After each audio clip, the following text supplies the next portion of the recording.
Hi, I'm Dr. Chris Stevens, and this is the Psychology to Live By podcast.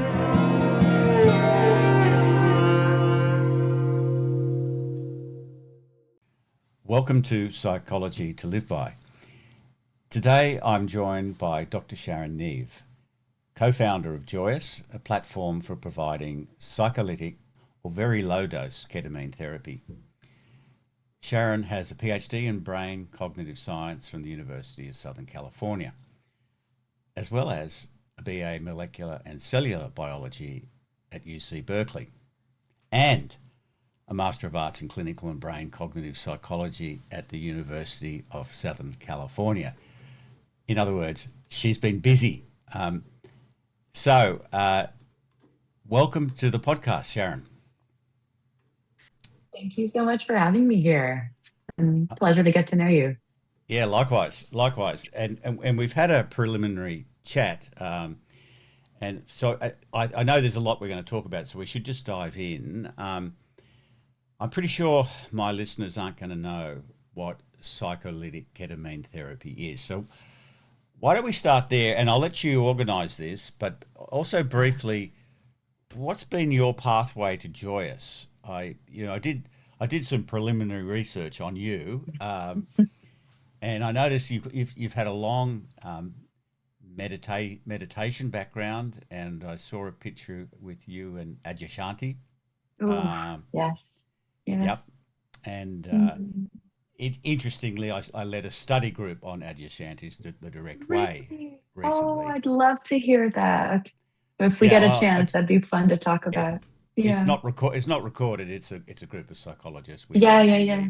Okay. But give me that potted history, and then perhaps we'll dive then into what is psycholytic ketamine therapy.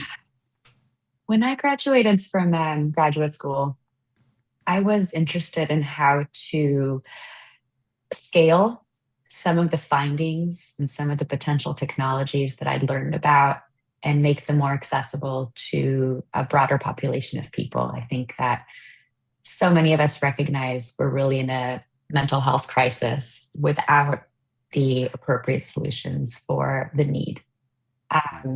And so I explored a number of different potentials. I went and explored some neurofeedback as a possible way of impacting mental health, but the technology actually just wasn't there for at-home use. I'm now actually learning we've made some great strides with AI processing, and there are at least some companies I'm excited about, but that was something Sharon, perhaps you should tell the audience what neurofeedback Psycholytic. is. Oh, I'm so sorry. Yes. Neurofeedback is a way of collecting, in theory, any sort of brain real-time recording. I've heard of neurofeedback conducted with fMRI, which is, the large magnetic recordings that only happen in hospital. I do think that the time lag on fMRI specifically doesn't lend itself ideally to neurofeedback as well as EEG does. That's the most common form of neurofeedback, which is, the electrode recordings from the surface of the scalp. But the idea is to give feedback in real time to the individual that can really help change brain activity. And some of it is more on the conscious level. So looking at beta waves, for example, the most common application there is for ADHD and focus training. That can actually have some measure of conscious, effortful component to it, but some of the other mechanisms that and algorithms and protocols that I looked at the time were much more in the subperceptual realm. Things like alpha theta for overcoming effects of PTSD. That's going to be far less under the active control of the participant. Anyway, neurofeedback was one potential I looked at. For a while, I tried to create a CBT app. There are so many of those now, and ours did not take off. There was a time that I was also using VR to bring about the mirror box paradigm. If you've heard of it, it's a paradigm for treating phantom limb pain.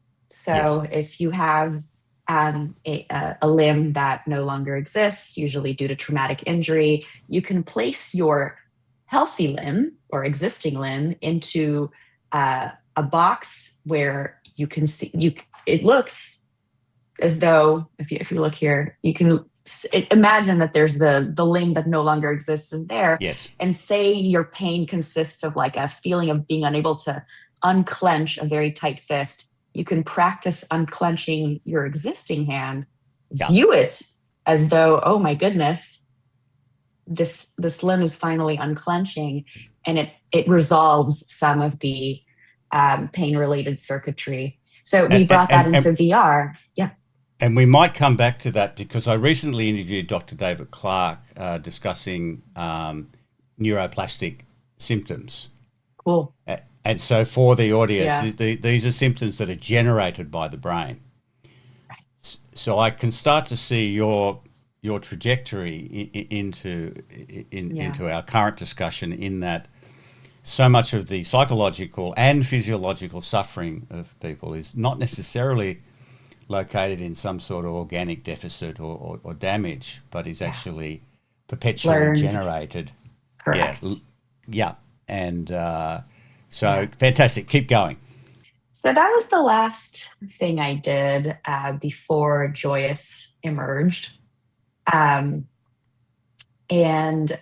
at the time, I went to lunch with an old family friend who's always really supported my work. He brought me into the company that he was leading when I was in graduate school to give talks on my research. I always felt very supported by him. And he said, my next business will be in the psychedelic space. And I said, great, consider me, please, because I would love to work on, healing and raising consciousness. And I'm fairly agnostic on what the tool might be. If I thought that I could get people to meditate an hour a day, I would be doing that. But many people are trying, and I'm happy to try a different pathway. And he did consider me. And so myself, this man who's the chairman of Joyous, his name is Zach Renat, and the CEO of Joyous, Yossi Fischler, all began ideating on what to do. And serendipitously, we were very much interested in the ketamine space because, of course, at least in the US, it's the only currently legally prescribable there's a whole debate about whether ketamine is psychedelic or not psychedelic. I personally think it is psychedelic.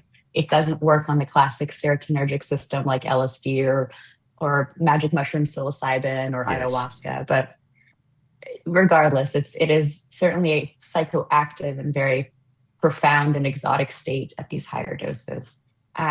So we were interested in working with ketamine, and we explored different potential opportunities. And what happened was Zach went to a conference where he happened to sit right adjacent to the woman who became our chief medical officer, Bobby. And Bobby told him about this very low dose protocol. It could be thought of as microdosing. That's also a term in debate, much like whether ketamine is psychedelic, because it's not subperceptual. With classic microdosing, say of psilocybin or LSD, you do consider it a subperceptual state. Maybe you might notice I'm feeling a little more creative. The world's like a little bit brighter, but for the most part, you're not altered. And with the psycholytic state of ketamine, it does affect consciousness. It's like ketamine tipsy as opposed to a really deep trip, but you do feel it. But anyway, she told us about her protocol and how effective it had been with over 500 patients at that time. And we just thought, wow, that's really not on offer right now. If anyone wanted to try that and they were living in, I don't know, Wisconsin, Florida, and they didn't know a psychiatrist who'd be willing to experiment, how would they go about trying that? It's just not available.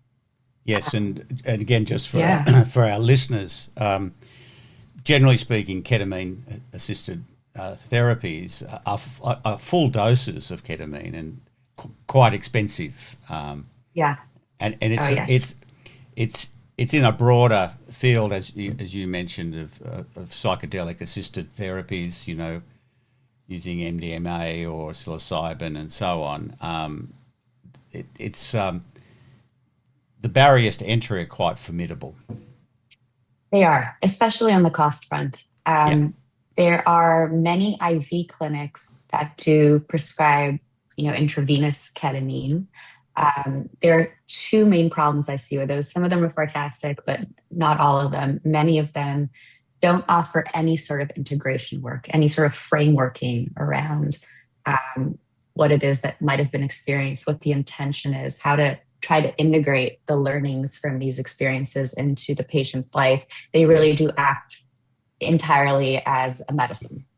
And there are, published papers with strong evidence that it works as a medicine, usually with repeated administration. Otherwise, the effect only will last about 2 weeks. But they found that even with extremely suicidal cases, an infusion of ketamine might completely shut down that process for up to 2 weeks, Yeah. which is significant. There's a place for that, but of course, with correct integration, with the right intention, with helping the patient make sense of what happened, and deriving the wisdom that's there for them to glean, outcomes are much better. And then the second problem with them, which is fairly unavoidable, is the cost. Several $1,000s. Probably the cheapest I've heard of is $1,200 per infusion. There could be cheaper, but not substantially cheaper. And that is extremely prohibitive for a huge number of suffering individuals. Yeah. And no doubt we'll drill into this. We will. But we will. There is this sort of, I think there might be a perception out there, and maybe I shared this a while back, that I can understand how you can get these profound effects from large doses. There's a deep altering of people's frame of reference.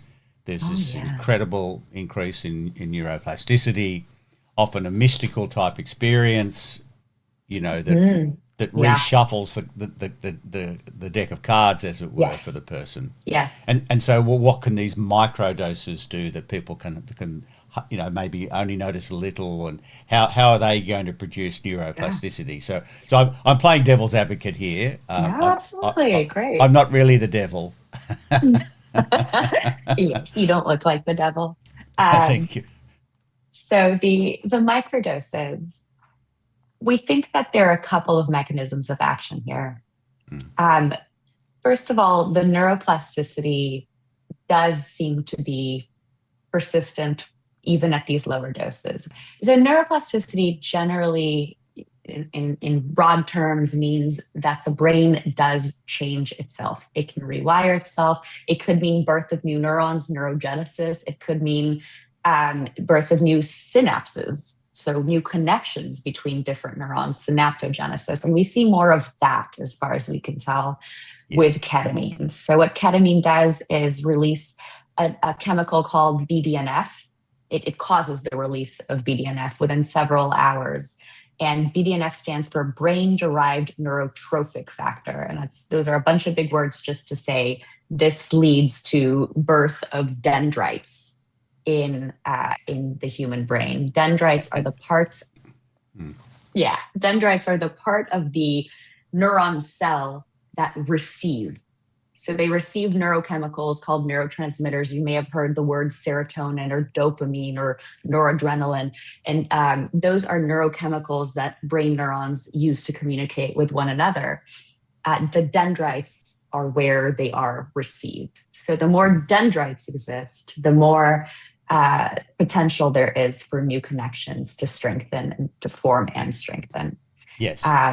And we'll get to why that's important. But again, you and I are kind of nerding out a little bit here and maybe assuming knowledge. I think the backdrop to mental health concerns is often that there, particularly things like trauma or deep anxiety conditions, recurrent difficulties that people have, is that there can be a kind of circularity, a loop that people's thinking gets into, and they can't break out of it. And it's via neuroplasticity that we actually construct new possibilities, new Yes. pathways for thought, for reappraisal, Yeah. and so on. So when Yeah. you were talking about integration earlier, Totally. And that's actually potentially where the power of the small daily dosing comes in. So these loops that you're talking about, Chris, they're like super highways in the brain. If you have yeah, been depressed for a number of years or maybe a number of decades, is some of the people that we're talking to every day at Joyous, these are super highways. They are the path most taken by our brain. It's the lowest common denominator that the brain just defaults to all the time. And when you yes, start getting this neuroplasticity, you're starting to lay down new pathways, but at the beginning, they're like dirt roads. You've yeah, got the 6-lane superhighway and you've got this little dirt road. But with a repeated daily dosing, you can yeah. start to strengthen and strengthen and strengthen the habit of this little dirt road until within a couple of months, it can become dominant. And Um, I want to yeah, jump in there because I think this is a really crucial point that, yeah, you know, in my view, in life in general, there's no such thing as a free lunch, right? So right. you earn things, and generally speaking, the sorts of things I think where we're heading is this idea of dedicated practice. And with respect to the formation of neural pathways, obviously you know all about myelin sheaths and practice, but Yeah, I think it might help people to understand that when you practice something over and over, with intention, it's a bit like an electrical conduit. You're wrapping it in more and more insulation. It fires faster and more stronger and more quickly. more Yeah, reliably, right? And yeah. that's I think what you're talking about here. Am I right? I think that's absolutely right. Yeah, the process of myelination, which is what Chris is talking about, these like fatty donuts that form on the Yeah, neuron, that the electrical signal that has to travel down the axon, it gets to skip those. So yeah. just go faster instead of going through the entire thing. It goes whoop, whoop, whoop. I don't know. And so That's and that's so these new helpful. Yeah. patterns of connectivity can start to compete with those old default ones. Is that right? Yes, I think that's absolutely right. Yeah. Intentionality matters a great deal. Practice matters a great deal. We Yes. tell our patients with every dose, please set intention. Please try to be with this time. Set this practice time for yourself. And not everyone can do that. You know, Yeah. we've got people working 3 jobs with 3 kids, and they pop in their ketamine in the morning and do their housework. And if that's the best they can do, it's much better than nothing. And they get benefits too. But I do Yeah. believe with much more intentionality, the the new pathways are just likely to become stronger. They're likely to become closer to what you want them to be. Yeah. Yeah. Yeah. And I was doing a little bit of reading in preparation for this, and I saw in one paper there is a distinction made between, I suppose, three approaches. One would just be ketamine alone, as you're sort of alluding to there, and Yeah. there are benefits. And then there's ketamine assisted therapy, which I think is perhaps more just the reflection on the ketamine Yeah. experience. And then you've got ketamine combined with psychotherapy. Um, Mhm. do you have a view on those three, and to help people? Because I'm thinking some people would say, I don't want to go to therapy. Is this going to Yeah. benefit me, right? Yeah. Yeah. Well, first of all, to be in the Joyce program, there is not a requirement to have a therapist. If people come in with a Right. therapist, and nearly half of the people do, we think that's great. And we've actually created a program that we're in the process of launching to train therapists on what to do with these microdoses. And I Fantastic. just received yesterday the set of videos from our partner institution, which is a school called Palo Alto University. So it's really happening. Where it's going to be 11.5 CE credits. We're really excited. But so having a therapist is very beneficial, but not required. Among the three options that you sort of highlighted here, um, I would even break down the first into two. There Right. is what I described. There's the taking the ketamine and doing your dishes because that's what you need to do. And the medicine is just working as medicine. And then there is what you might call like the digital therapeutics or the self-help route, where you take the medicine, you set an intention, you do a guided meditation, and then you journal, right? Or some sort of like intentional set of activities with a purpose in mind. And I think that that's going to be much more beneficial at the end of the day than simply just taking the medicine and going about your day. Again, for the reasons we described about like what are the new pathways you're setting down? Yes, and without intention. Yeah, exactly. Yeah. Oh, no. Sorry to interrupt, but I'm interested in the journaling aspect there because there's quite a lot of evidence about journaling and writing in general as a very effective means for self-therapy, just generally, because it forces the mind to think past its stereotypical pathways, and there's a meaning making. People discover meaning in the writing. So it's a sort of proxy for talking to someone else in some ways. It really can be. It really can be. Yeah. Sort of what's being called venting in the parlance of like Pete Walker, the guy who wrote Complex PTSD. It is important to bring a coherent narrative out to express what's going on with you. Yes. And there's an added benefit with doing this when you think about ketamine, which is that you don't want your learnings to become stuck in state-dependent memory. You better explain that. I think that's very important. I sure plan to. So I got a great analogy for this too. So from some friends I was discussing this with, the innie and the outie from Severance, if you've seen the show.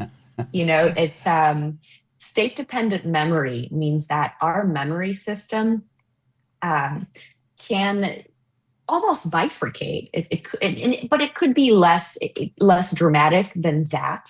It could just be that when you walk down a certain street, you will remember what you thought about last time you were walking down that street. I think many of us have had that experience.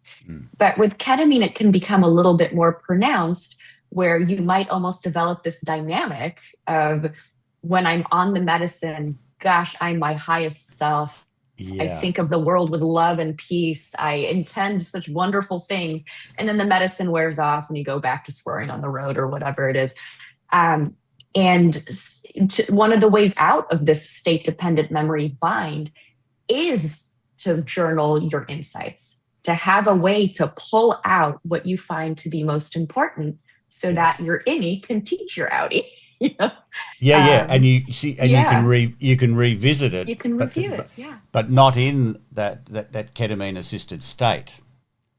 And just for the listeners, there's a huge percentage of our thinking and feeling is state dependent. If you have a really bad sleep and you wake up in the morning, you feel terrible in the body. The mind's going to look for reasons you should feel terrible, and unfortunately it will find them.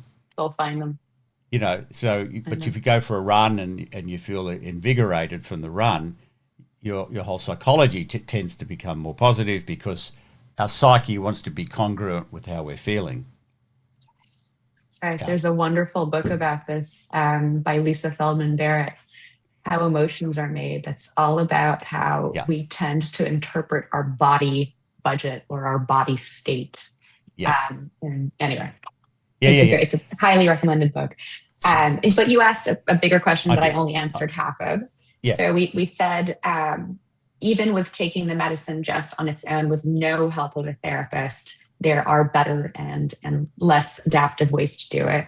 When it comes to having the involvement of a therapist, it's been interesting to talk to some of the therapists in the program, because a few, not a big contingent, but a few of them actually do subscribe to what you're calling ketamine assisted therapy. They say, I don't like being in the room with my client when they're even a little bit altered. I prefer that they have their experience and then come right after to me so that we can debrief it together. And that way I make sure that there's the integration, that they don't get stuck in the state-dependent memory. And that's fine. Yeah. I think that's fine. And there's a sort of neuroplastic window, I presume. There is a neuroplastic window. Right. Yeah. So that could be a very adaptive way to do it. And one of my goals for this program is to start collecting some data from the therapists. I don't want to give them extra work, of course, but the ones who are interested in participating in some qualitative research, it would be interesting to start seeing who's doing what and what are they observing. Um, what we're basically telling the therapists who come in through the program is that this state, this psycholytic ketamine state, is short-lived. It's about 40 to 60 minutes. Yeah. It is mild, so people don't get overwhelmed. There's negligent risk of psychiatric emergency. It's gentle. And basically what they get is a client who is more receptive to doing the work because they're less defendant, they're less resistant, they're neuroplastic, and they're more open and prone to insight. So to the extent that they can come into the room and do almost the exact same things that they were doing before, though we have found that there are methodologies that are better, maybe better matched, but they're going to get more out of it. This is so interesting. I know I keep interrupting you, but I can't help myself. No, please. I don't want to lecture at you. Please go ahead. Because I again in the reading, I occasionally saw this mild altered state described as a kind of trance type state. And, as an old hypnotherapist, of course, my antennae went up. And then it made me think about a whole lot of therapeutic modalities, whether it's old-fashioned Rogerian unconditional positive regard, whether it's hypnotherapy, whether it's some sort of somatic therapy, whether it's something that's influenced by mindfulness approaches, or just that deep therapeutic relationship where there's deep trust and a sense of safety. Absolutely. All of these things create an openness in the mind, right? Yeah. And a receptivity. That a person wouldn't normally have in their day-to-day operations, right? And it can take a long time to develop that with a person, no matter how skilled the therapist is, because the person's not ready. Correct. So I'm just putting at the golf ball on a tee for you here. So I want you to tee off on that. I think you're leading me to a potential conclusion that it might be easier to get into a state of receptivity with this medicine than it is for someone who perhaps has a long history of trauma that has wisely predisposed them to be not so trusting of the world. Correct. Right. And so, yes, this can be a shortcut. It can't necessarily be We have heard from therapists that it can increase trust and relationship with their clients. And we've heard that from the clients as well. So that can work. That piece, perhaps, people's wisdom in opening slowly up to relationship and trusting is not something we want to just pummel through. That is a slow, deliberate process. No, that's why I like the mild effects and this idea of repeated doses, so that people aren't flooded, and don't go into a psychotic break or just run out of the room and never come back. 100%. Right? Yeah. Go low, go slow. Right. The other thing I'm just wondering about before I forget, I'd imagine this is a question, of course. I'd imagine that this gives people a much stronger sense of agency, in the sense that here's something I can do. I can control it. I'm not out of control. Yeah. I can, and I will ask you to talk about the process of titration. What's the dosage and how do people manage that? But is that sense of agency, is that something you've observed that's really important here, that people feel like they're in control? Yeah, absolutely. Absolutely. Yeah. There have been many people who've come to us and expressed stories like, I had a psilocybin journey some time ago and I saw things I wasn't ready to see. And it took me months to put back the pieces. It was a destabilizing time and I couldn't afford that. There's we've never seen that with these doses. We've seen people who don't like the way it feels and, quit the program, but we haven't seen the big, the technical academic term is epistemically transformative experience. It is a Yeah. much slower, gentler peeling back of Yeah. the veils, piecemeal shifts in sense of identity and perspectives on the world. It is not this big throwing back of the veils of perception that can really destabilize people. And so, the ability to go low, go slow, the ability to be fully oriented, which is a medical term that means you know who you are, you know where you are, you know what's going on right now. Yeah. Yeah. That's always going to be the case with these doses. You may feel a little tipsy. You should feel a little bit bigger than your body, because this thing is a dissociative. It is an anesthetic dissociative. That's the class of medication that it falls under. What it does is, in these very low doses, which are partially dissociative, it almost creates a psychological distance between yourself and the sensations of your nervous system. And if we think keep going. If we think about what depression, anxiety, and the effects of trauma actually are, they are unpleasant bodily sensations originating in the nervous system that we usually try to resist because they're really unpleasant. It's anxiety, is they can be senses of panic, feelings of something is deeply off and wrong, which are somatic. They're in the chest, the stomach, the head sometimes. Depression feels like a heaviness, almost like a sickness. And of course, we now, with various paradigms like the body keeps the score, Bessel van der Kolk and Peter Levine's work, we have a fairly strong understanding that we can think of trauma as nervous system activity that was so overwhelming that the body sort of stopped us from feeling the entirety of it. And it didn't kind of manage to make its way through the nervous system and the body. It gets stuck. Yes. And it gets repeated again and again and again. So what ketamine sort of does naturally is provide you with the spaciousness to begin to form relationships with the nervous system that you have. And in that time, some of these things begin to release and resolve on their own.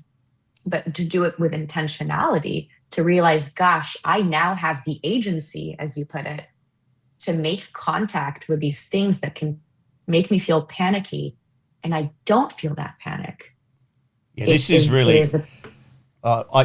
the exciting part for me, because as I reflect on therapy writ large, the bigger picture, the whatever the modality, and there's a lot of research around the most important thing is the therapeutic relationship, not necessarily the particular modality, right? But I think if you look through them all, there is this diffusion of the sense of self from our experiences. There is that distancing. There is this ability, a kind of mindfulness, if you like, to de-identify somewhat with what's happening here. And therefore to have a relationship with it, as you say, and maybe restore it or have a relationship to it, of more compassion, for example. But that distance, I'm thinking of, like, even in the old days when we do progressive desensitization, if people had phobic responses to going in lifts or something like that, you'd create a exposure hierarchy of the least feared to the most feared, and then you'd teach a relaxation technique. You'd pair that, and progressively you've moved people up to being able to get into a lift and go up and down. But this is a way of getting people, I think, more reliably into that state of safety and an ability to observe without feeling like I'm completely out of control here, right? It gives them that sense. Okay, I'll let you keep going now. No, I think that's absolutely correct. That it's kind of the crux of what's happening. You're describing a process that I'm giving your listeners so much neuroscience. Hopefully they're not dying of boredom. But there's a process called memory reconsolidation, which we Yes. now think of as the the way that trauma actually resolves. And if we think of trauma as a full brain activation, you have the memories that can be both. There are different types of memories, right? So you can have semantic memory, which is the knowledge of what happened. You can Mm. have the episodic memory, which is the first person perspective of what happened. Yeah. You have the nervous system sensations of panic and overwhelm that never Yeah. got resolved. Mm. You have the emotional pieces that assign meaning. And then you have the stories, the beliefs that have emerged from this trauma that happened to you or the repeated trauma that happens to you. The world is Yes. not safe. I am not lovable. Whatever it is, they are fairly dominant. And so when traumas get reactivated through whatever means, it could be a visual flashback, it could be, or sorry, a visual component in the environment that makes you think back about this. It could be a comment that someone said. This entire brain activation begins. And what memory reconsolidation means is the process of separating out just the memory piece of things from all of the whirlwind of nervous system activity and emotional mess and cognitive dysregulation that is associated with trauma. If you're still living in a trauma, your thinking around it is also disorganized. Mm. And memory reconsolidation is the process that removes the memory away from all of this dysregulation and makes you able to just acknowledge. Think if people describe after a good PTSD treatment that they're able to recall this memory as though they're just watching a movie without feeling the entire simulation that it's Yeah. happening again, right? And so there's good evidence that ketamine does lead to memory reconsolidation. Yeah. And Yeah. we need to highlight this, I think, because, and maybe talk around it so people really get it. Yeah. By memory reconsolidation, we mean people can actually think about this, but it doesn't lead to the triggering of this whole body reactivity. And you Correct. see, because when you're working with people who've been traumatized or there's just stuff there that they find very, very, very scary or very, very, very uncomfortable, you can watch as people approach it, and then this door closes, and you see the terror in their eyes, and they change the subject, or and so this is so crucial. I mean, I guess the psychoanalytic tradition would call this abreaction, which is this access to material that previously couldn't be got to, and then some sort of catharsis. But actually, I don't know whether this is catharsis so much as I think this is where the neuroscience is really helpful. They don't necessarily have to have. They might have a profound experience, but it might just be that this reconsolidation of memory actually means you don't need a catharsis. It sort of means I can visit this material, and now I see it's over there. It's like history, and I don't need to worry about it. Excuse me. Bless you, bless you. Yeah, yeah.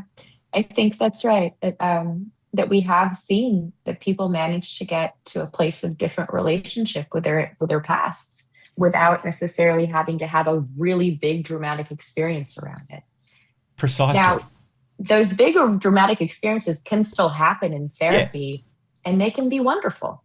Those catharses are, I think a universal human experience, and they can really be beautiful. They don't have to be painful. If you're feeling held and and I just was thinking about. There's a lot of talk in therapy and outside therapy about the power of insight, but I just want to draw a distinction here between a kind of intellectual insight and a fully embodied insight, right? And yes, it's not to dismiss intellectual insight, but the no, kind of change we're looking at is is a full body. yeah, it's completely embodied, and it arrives with such a clarity and obviousness. And from the outside perspective, it may not seem earth All shattering. that different, right?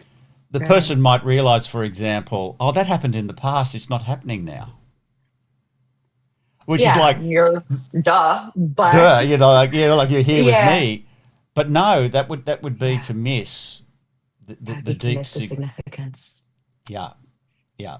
But What's his Michael Pollan has that beautiful quote that's something like cliche is just truth with time, yeah, and when there's truth, it is a full body experience. The body responds to truth. The body knows truth and it feels significant and it moves us and there's a spiritual component to it.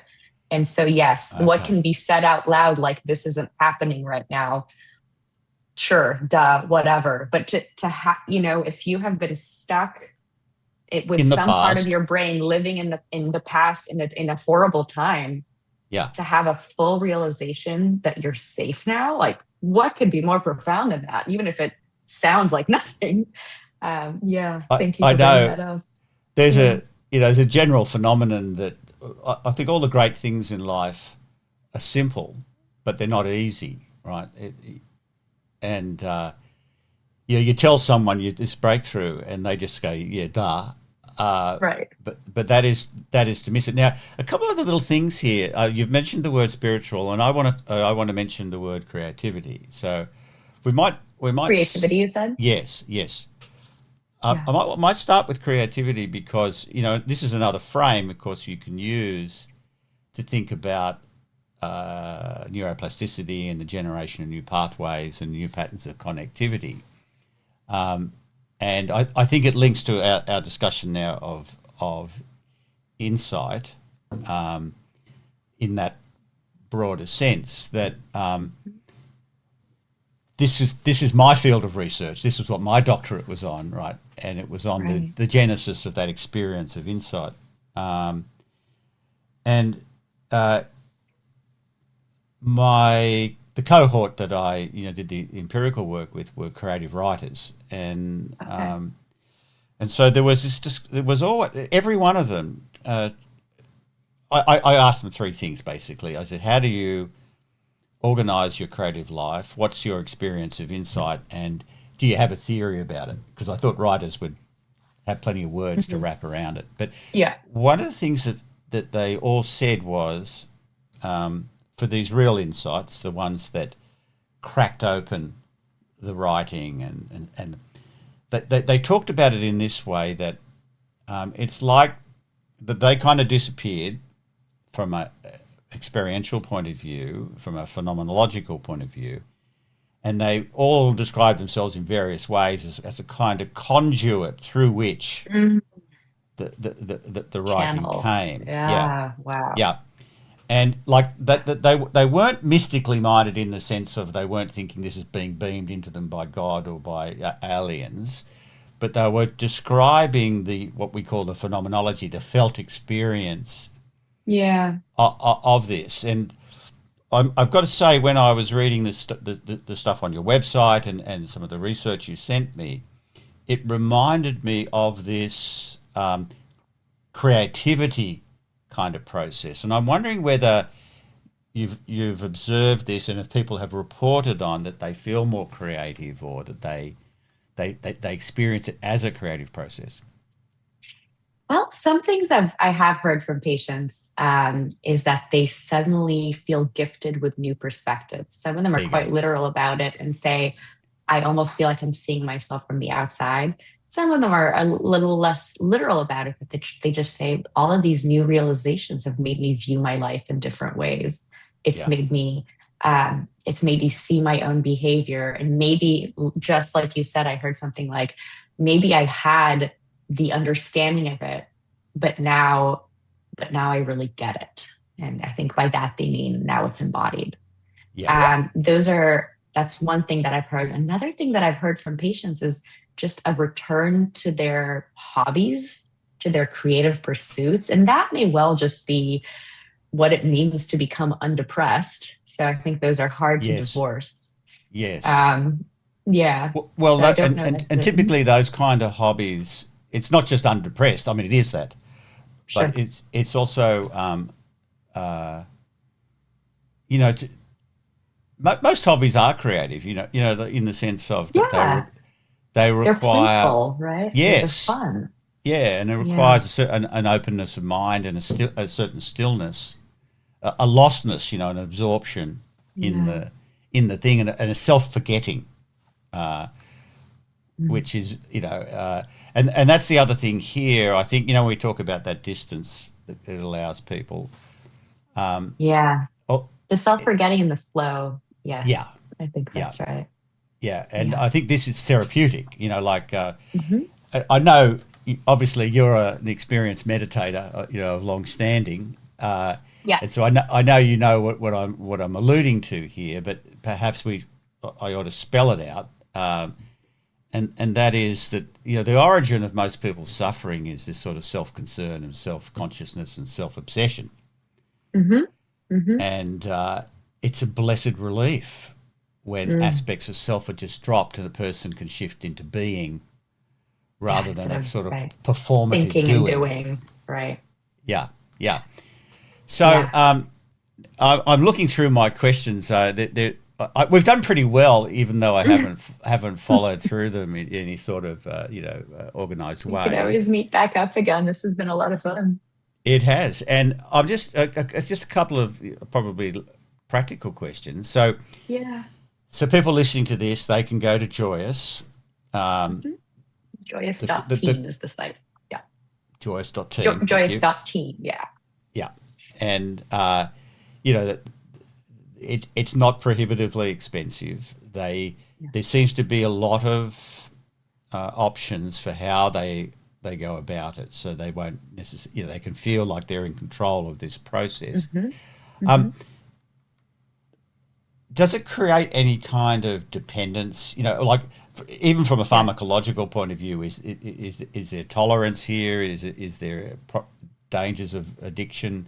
Do people habituate? Do they have to be Great on it question. forever? All that sort of stuff. Okay. Perfect. Great tactical questions. Um, so we have not found any dependence or tolerance.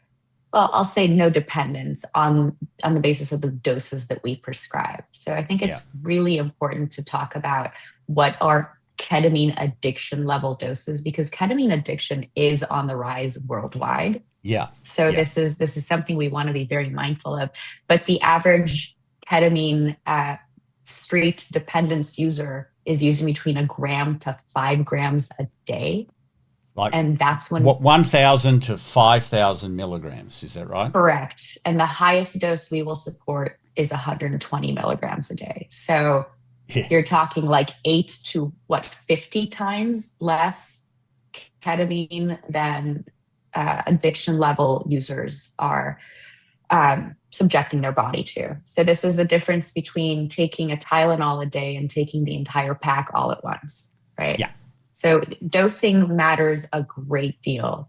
And the doses that we use, think of them as having half a glass of wine a day. This is not how you become an alcoholic, and it's yeah. not how you become a ketamine addict either. These are not addiction And level and you doses. screen people, and there's medical supervision, We right? do. Yes, we ask our patients to respond to daily questionnaires for the first 6 weeks. After the first 6 weeks, they can switch to weekly questionnaires if they prefer. But we're looking at side effects. We're looking at symptoms. We're looking at some of the relationship measures with the medicine itself. Like, does it feel like the right dose? Do you feel like it's too high? Do you feel like it's too low? And I do believe at least once a month we ask about, do you feel like there's an unhealthy relationship there with the medicine? Yeah, Um, and I worry that someone will get a taste for the state and then go seek it out on the street. We haven't, oh, excuse me, we have not seen that yet, but that doesn't mean that we have like omnipotent view into everything. You had a couple of other questions about, so it was what the dosing is 120 or less, and that's the highest end. The yeah. average patient ends up at about 80.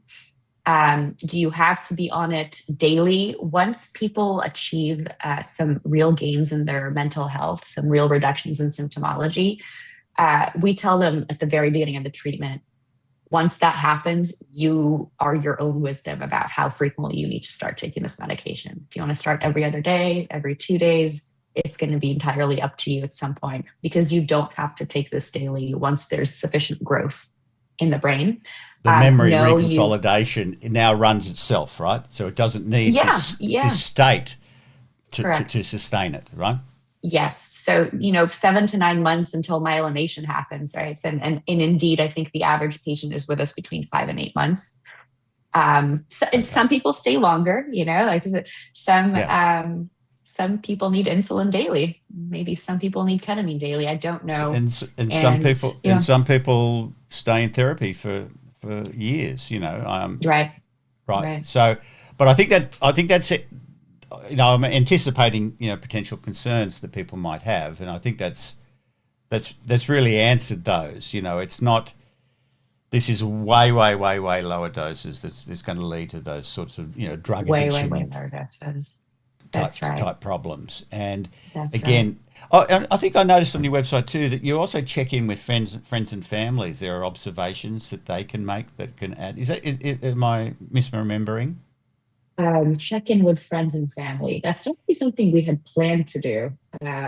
Maybe I've missed something and it has happened. That the care team has all sorts of lovely little programs on the side that I may not be aware of. I don't know. I think I saw something on the website, but I'm only vague about that memory. So okay.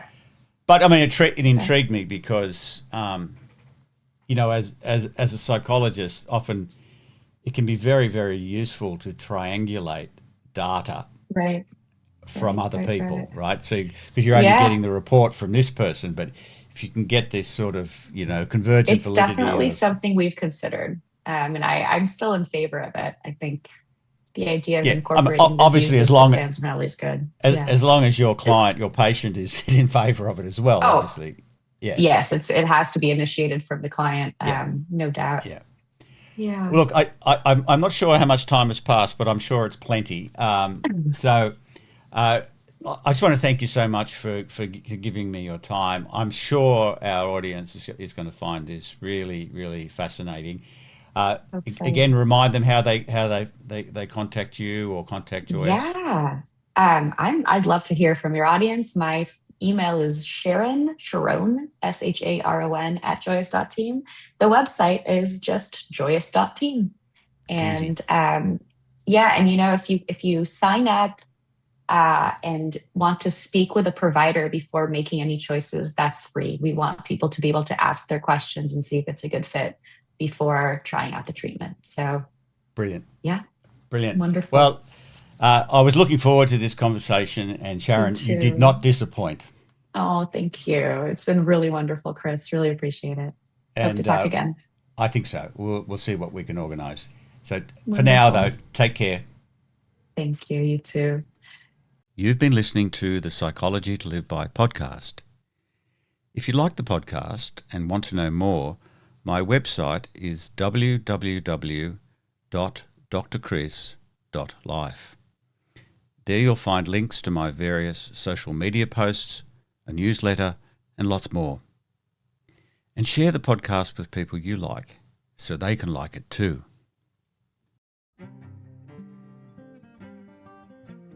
And a little more cello and guitar from the wonderful duo Desire and Date.